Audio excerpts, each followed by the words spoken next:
Sa ating pong pagbubulay ngayong gabi, sa huling Miyerkules, huli ba?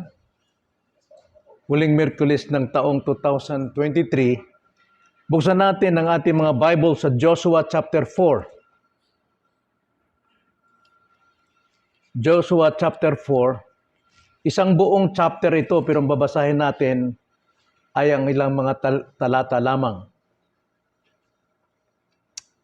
Verse 1 hanggang 3. At nangyari ng ganap na nakatawid sa Hordan ng buong Israel, sinabi ng Panginoon kay Josue, kumuha ka ng 12 lalaki sa bayan, isa sa bawat isa, at iutos ninyo sa kanila, kumuha kayo ng 12 bato mula rito sa gitna ng Hordan, mula sa dakong matatag na tinatayuan ng mga paa ng mga pari, at dalhin ninyo at ilapag sa dakong tinigilan ninyo sa gabing ito.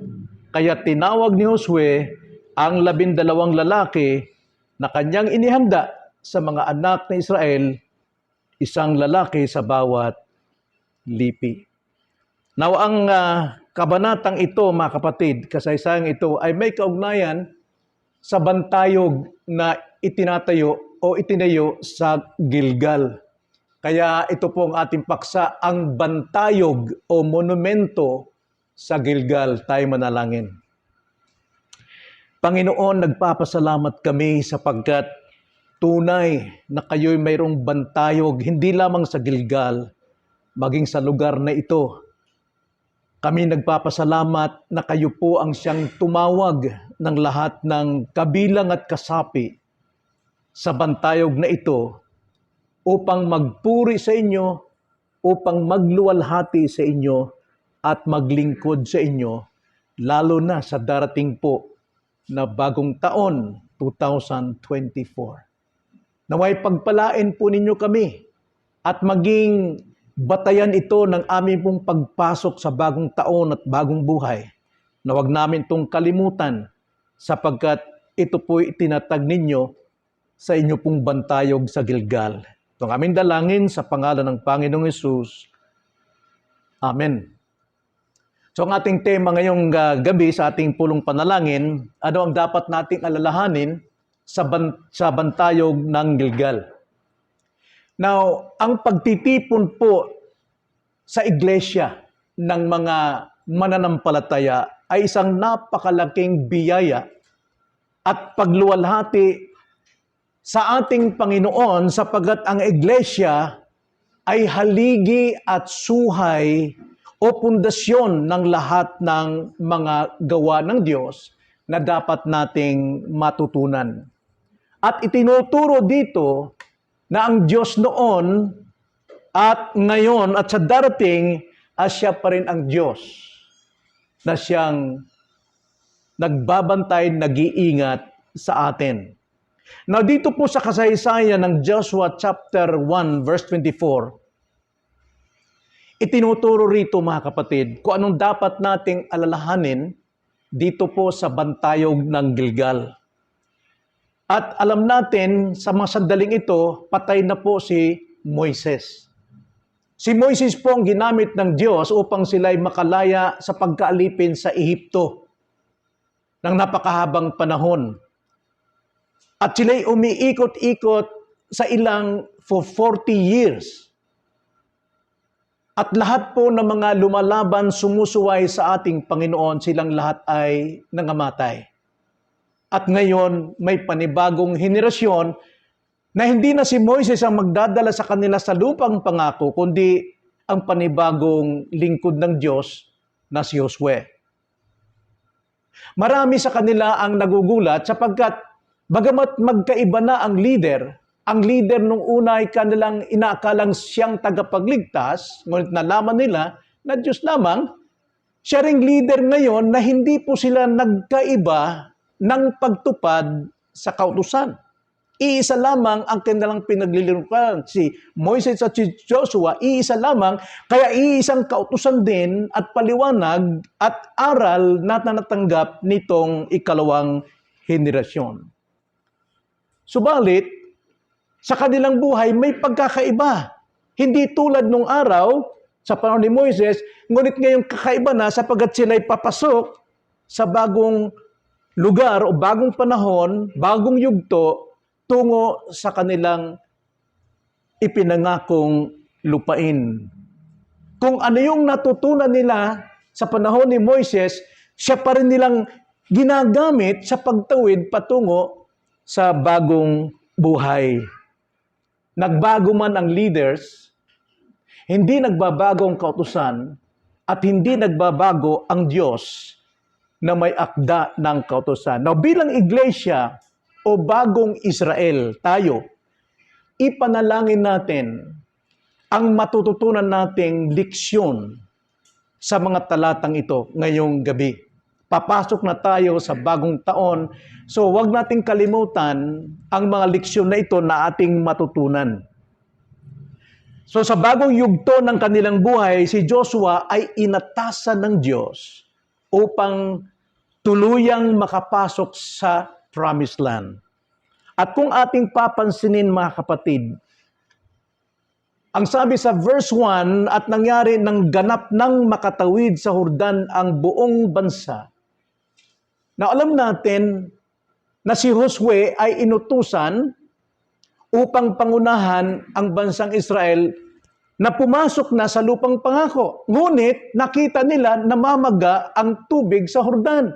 Bahang-baha at ito ay umaapaw at imposible ang sino man na makatawid sa lugar na ito. Pero ang utos ng Panginoon kay Josue, kumuha ka ng 12 lalaki sa bayan sa bawat isa. Sapagkat noong pong nauna ang arka o ang mga pari na may pasan nitong Ark of the Covenant, pagyapak nila sa ilog Jordan na bumabaha, bigla itong tumigil. Tumigil yung unahan at nagpatuloy sa ibaba na natuyo lahat. At nung nasa gitna na ang mga pari na may pasan nitong arka, nag-utos ang Panginoon kay Josue na kumuha ng 12 kalalakihan sa bawat lipi at kumuha ng bato sa gitna mismo ng ilog.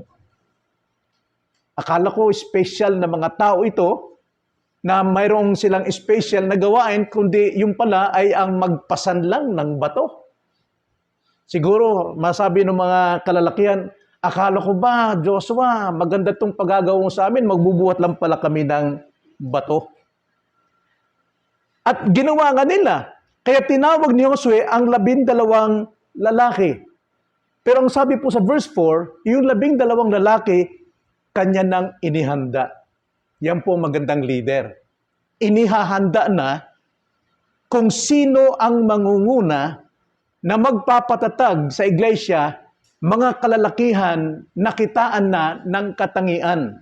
At ito si Joshua, kanya nang tinawag ang mga lalaking kanyang inihanda sa bawat bayan. Malaking trabaho yun, sapagkat napakaraming tao rito, 12 lipi. At sinabi ni Joshua sa kanila, sa verse 5, dumaan kayo sa harap ng kaban ng Panginoon ninyong Diyos sa gitna ng Jordan. Now, alala natin, yung ilog po ng Jordan, ng baha, andito yung mga pari, pasan yung arka ng ating Panginoon at natuyo, at doon sa tinatayuan nila, doon sila dapat kumuha ng 12 bato. At kanila itong papasanin sa kanilang balikat, nagpapahiwatig na yung kabigatan po na maaring maging responsibilidad ng bawat isang mamamayan ng Israel. Unang pumapasan ang mga piniling leader ni Josue upang sila po ay makapagpapatuloy sa pagpasok sa lupang pangako at makapamuhay ng matagumpay. Isang bato ayon sa bilang ng lipi ng Israel. At ang sabi po sa verse 6, upang ito'y maging isang tanda sa gitna ninyo. Isang tanda, isang bantayog. At kapag tinatanong kayo ng inyong mga anak sa panahong darating, ang sabi po sa verse 6, anong kahulugan sa inyo na mga batong ito? Inyo ngang sasabihin sa kanila, sapagkat ang tubig ng Jordan, yung imposibleng matawid, ay nahawi sa harap ng kaban, ng tipan, ng Panginoon, nang iyon ay dumaan sa Jordan.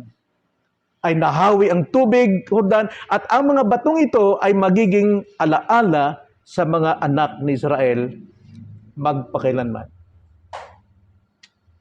So ginawa ng mga kalalakihan ang iniutos ni Josue, sapagkat naniniwala sila na si Josue ay lingkod ng Diyos tulad ng pagkalingkod kay Moises. At alam nila na magpagkatiwalaan si Josue sapagkat kasama na ni Josue si Moises sa simula pa lamang. At kung anong turo ni Moises, siya ring turo ni Josue. At kung sinong Diyos ang pinaglilingkuran ni Moises, siya ring Diyos na pinaglilingkuran ni Josue. Kaya itong mga taong ito, sila po'y nakatitiyak na tama ang kanilang leader. At pagkatapos, noong mailagay nila ang mga bato, ang sabi ni Josue, bumalik kayo roon sa gitna ng ilog at magsalansan kayo ng 12 bato muli. At kanila itong isinalansan. At pagkatapos, pinalabas ngayon o pinatawid ni Josue ang mga pare, dala ang kaban ng tiban, at nang lumabas ang mga pare, bumalik muli ang tubig na baha na namamaga. Bumalik muli. Ngunit, mahabang panahon, maraming oras ang kanilang pananatili sa gitna ng ilog na ito.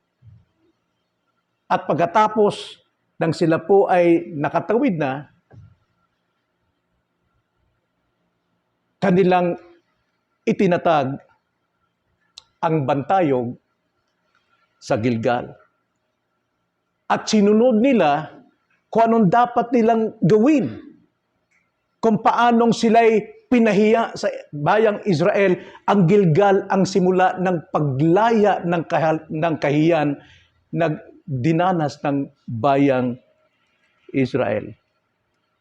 At nais kong magbigay ng 3 leksyon sa kasaysayang ito, mga kapatid. Unang-una, ipanalangin natin ngayong gabi. Sapagkat mayroon tayong mga iba't ibang panalangin, alam na natin ang ating dinadalangin every Wednesday, but this time, bago tayo pumasok sa bagong taon, ipanalangin natin ang 3 bagay. Ipanalangin natin sa Diyos para sa ating panibagong taon na tayo laging magsimula sa utos ng Diyos. Lagi tayong magsimula sa salita ng Diyos. Marami tayong mga nagagawa nitong nakaraang taon na hindi natin pinapansin ang salita ng Diyos, ipinairal natin ang ating sariling kalayaan, bahala ng Diyos na umunawa sa atin. Pero dito pinapakita na bago pa lamang tumawid itong si Josue at ang buong Israel, nagsimula na si Josue sa salita ng Diyos, sa utos ng Diyos. At bago sila umalis doon sa kinalalagyan ng Jordan sa gitna, nagsimula muli sa salita ng Diyos. Ang mga taong ito ay nagsimula sa salita ng Diyos. At pinangahawakan ni Josue ang sinabi ng Panginoon sa kanya sa Joshua chapter 1 verse 8, na ang sabi sa kanya, ang aklat na ito ng kautusan ay huwag aalisin sa iyong bibig, kundi ito'y iyong pagbulay-bulayan araw at gabi upang iyong masunod ang ayon sa lahat ng nakasulat dito. So ang lahat ng kilos ni Josue, lahat ng kanyang itinuro sa kanyang mga tauhan at mga kalalakihan, pamumuhay nito ay ayon sa salita ng Panginoon. Ayon sa salita o nakasulat dito. Sapagkat kung magkagayoy, inyong pagiginawain ang inyong lakad at magtatamo ka ng tagumpay. No, makita natin, yung pagtayo po ng bantayog sa gitna nitong ilog, nung sila po'y nakaalis na, mga kapatid, yan po'y tanda ng pagtatagumpay. Nakatawid silang maluwalhati. Dahil nagsimula sila sa salita ng Diyos. Sa atin marami tayong kabiguan kadalasan sapagkat kinakalimutan natin ang ating panimulain na dapat magsimula tayo sa salita ng Diyos. Ano bang sinasabi ng salita ng Diyos? Sa gagawin kong ito, sa desisyon kong ito, ano bang dapat kong gawin? Dapat tayo nagsimula sa Panginoon. Sapagkat sa kautusan ng Diyos, itinuturo sa atin ang dalawang bagay. Unang tinuturo sa atin ng Diyos, dinadala niya tayo sa kaginhawaan, sa promised land. Dinadala niya tayo sa promised land. At ikalawa, dinadala din tayo ng Diyos sa kanyang kapangyarihan. Providensya ng Panginoon kumikilos sa atin. Lahat ng providensya sa Diyos yan. Pero ang masakit sa atin, nakakalimutan natin kaya hindi natin siya napupurihan. Hindi natin siya naluwalhati na ang ating kaligtasan sa anumang bagay ay gawa ng Diyos sapagkat ang Diyos tapat sa kanyang tipan sa atin, tayo nga lamang hindi nagkukulang tayo na dapat magsimula tayo sa salita ng Panginoon, sa utos ng Panginoon. Then ikalawa na dapat nating ipanalangin. So una, magsimula tayo sa utos ng Diyos. Magsimula tayo sa salita ng Panginoon palagi. Ikalawa, ipanalangin natin sa Diyos para sa panibagong taon na tayo'y laging manatili sa utos ng Diyos. Hindi lamang tayo magsimula sa utos at pagkatapos iiwan na natin, magsimula tayong mag-devotion, Lord, gabayan niyo ako sa gawain ko ngayon, sa aking trabaho, pagkatapos bahala na sa iyong sarili. Ito pong mga taong ito, they remain. Sila po'y nanatili kung ano yung itinuro sa kanila ni Josue. Kaya naman, si Josue po, niluwalhati ng Diyos. Pinarangalan si Josue sapagkat siya'y nanatili at pinanatili niya rin ang taong bayan na wala isa sa kanila ang lumabas, wala isa sa kanilang bumalik o wala silang isa sa kanila ang sumuway kay Josue, kundi sila'y nanatili doon sa utos ng Diyos. Sino ang sabi sa 14? Nang araw na yon ay dinakila ng Panginoon si Josue sa paningin ng buong Israel at sila'y gumalang sa kanya gaya ng kanilang paggalang kay Moises sa lahat ng araw ng kanyang buhay. Alam niyo itong pagbibigay ng parangal kay Josue, pangako ito ng Diyos doon sa chapter 3 verse 7. Bago pa lamang sila tumawid, ang sabi ng Panginoon kay Josue at sinabi ng Panginoon kay Josue, sa araw na ito ay pasisimulan kong gawing dakila ka sa paningin ng buong Israel upang kanilang makilala na kung paanong ako'y kasama ni Moises ay gayon ako. Pinarangalan ng Diyos si Josue sapagkat tapat siya sa itinuro ni Moises sa kanya. Hindi sila nagsalungatan. Tapat siya sa itinuro ni Moises kung paanong tinuruan din si Moises ng Diyos. Kaya tapat si Josue sa Diyos. At nakita ito ng mga tao sapagkat yun ang layunin ng Diyos upang makita nila kung paano ako'y kasama ni Moises ay gayon din ako sa iyo. Kung napakalaga po yung mag-stay tayo sa salita ng Diyos, ibig sabihin, sa kalooban ng Diyos. Marami na tayong failures nitong nakaraang taon. Ako, marami akong mga pagkakamali. Sapagkat gumagawa ako, nagdesisyon ako na kontra sa kalooban ng Diyos. Hindi ko pinalagan. Alam ko ang salita ng Panginoon. Hindi maaring magkamali ang dikta ng Espiritu Santo sa puso ko. Pero ginagawa pa rin yung gusto ko. Kaya kadalasan, fail. Masakit sa puso, masakit sa ulo. Maraming regrets. Kaya ito ang dapat nating gawin. Manatili tayo sapagkat ang Diyos ang nagbibigay sa atin ng daan palabas kung wala na tayong madadaanan. Sa karagatan, sukol na sila ng kaaway. Pero ang Diyos nagbukas ng karagatan. Tuyong-tuyo. At sila ay nakatawid. Wala silang madaanan.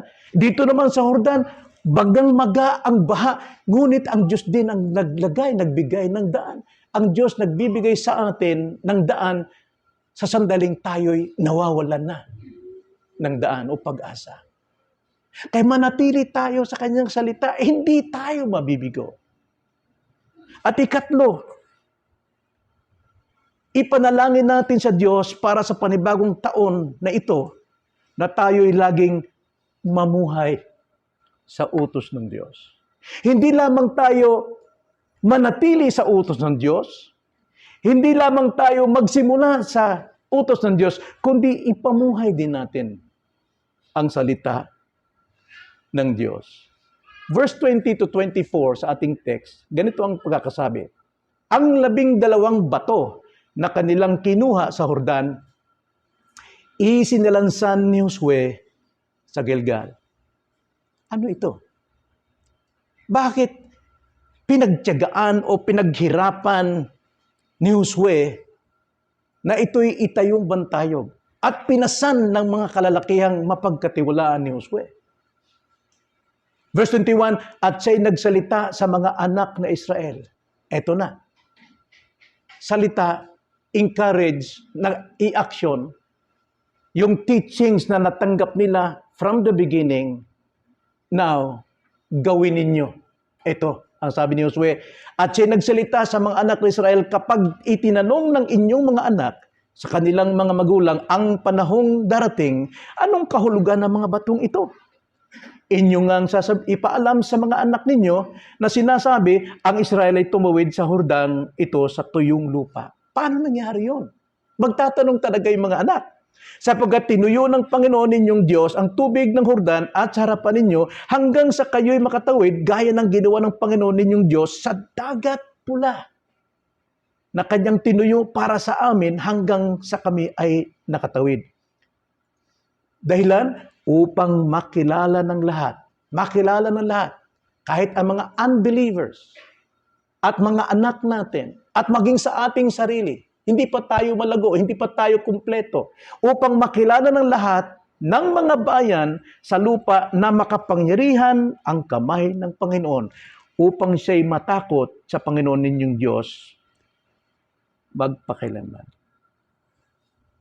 Na ipinapakita rito ni Josue, yung mga batong pinaghirapan na pasanin ng 12 kalalakihan na kanyang inihanda na, dinala nila sa Gilgal. Hindi ko napag-aralan kung gaano kalayo ang distansya ng Gilgal, sapagkat yan ang pagitan ng Jordan, Gilgal, bago ang Jericho.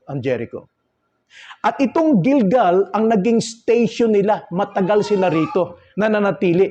Naging tirahan nila ito. At doon itinayo ni Josue ang malalaking bato na ito bilang isang remembrance, alaala. Ito po ay ang alaala na doon nagkatipon ang buong Israel sa Gilgal na ito. Na alam natin, Matthew 16:18, wala pong ibang magtatayo ng iglesia maliban ang Panginoon lamang. So ang ibig sabihin, yung Gilgal na ito yung bantayog, ito'y kumakatawan sa iglesia ngayon, paalala. Nang ibig sabihin ng Gilgal is to roll, gal. Sa Hebrew ay gal. Ngunit ito ay dinoble. Imbis na galgal, ginawang Gilgal. Ang ibig sabihin, inikot-ikot, inalis ang kahihiyan ng mga bayang Israel nito mula sa Ehipto.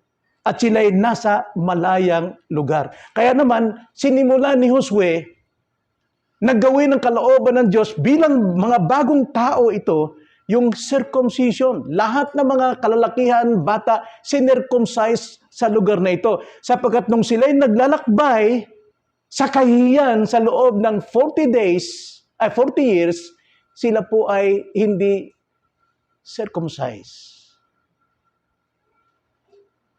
At sa iglesia po, siyang haligi at suhay ng katotohanan. dito po tayo sinet-circumcise sa ating mga puso.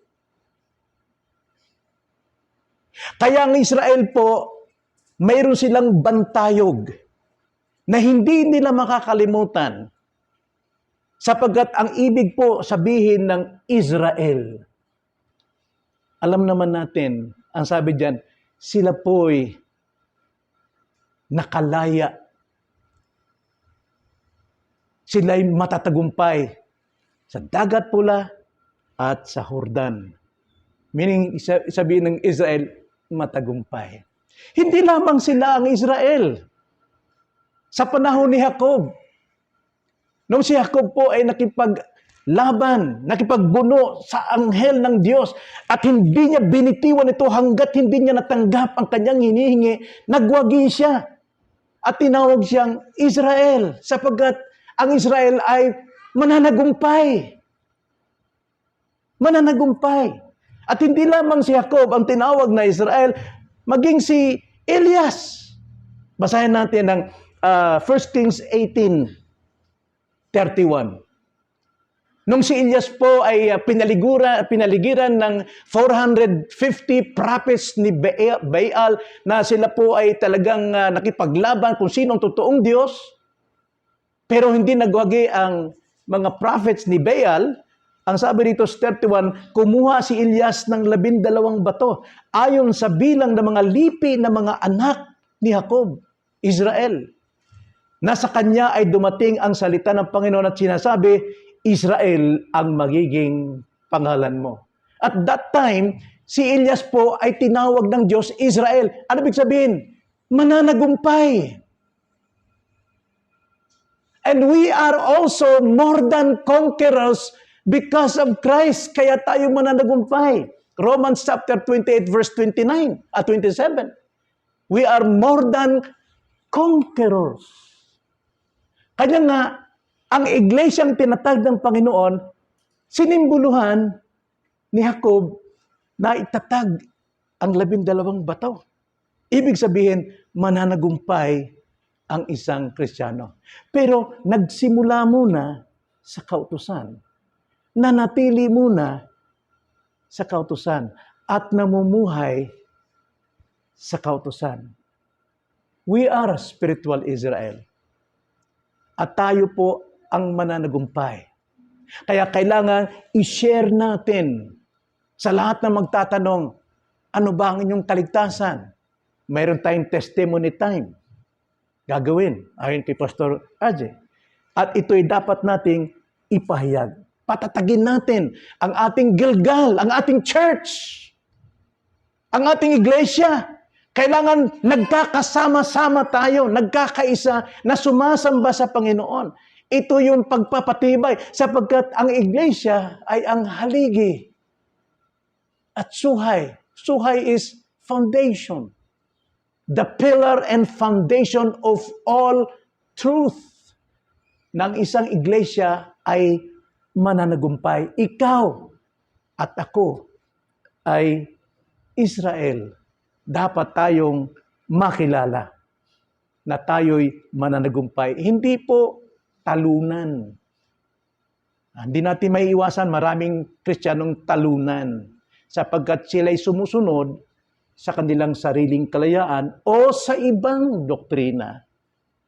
Pero tayo dapat manatili sa kautusan, magsimula sa kautusan, manatili sa kautusan, at mamuhay sa kautusan. Kaya ito po ang nais kong at hamon sa atin na ipanalangin natin ang tatlong ito sa ating pong pagharap sa bagong buhay at bagong taon. Tayo manalangin. Panginoon, maraming salamat po sa iyong mga salita. Tunay na kami binibigyan niyo ng daan sa panahon na wala kaming makitang daan. Sa mga imposibleng bagay, ngunit kuminsan nakakalimutan namin ito at amin pong pinalaga na aming sarili na kami magaling, mahusay, marunong kami, kaya kami nagtatagumpay. Ngunit Lord, dapat naming balikan ang simulain namin, walang iba kundi ang iyong salita, ang iyong kautusan. At manatili kami sa kautusan at ipamuhay namin ang iyong kautusan. Ito ang aming dalangin sa pangalan ng Panginoong Hesus. Amen.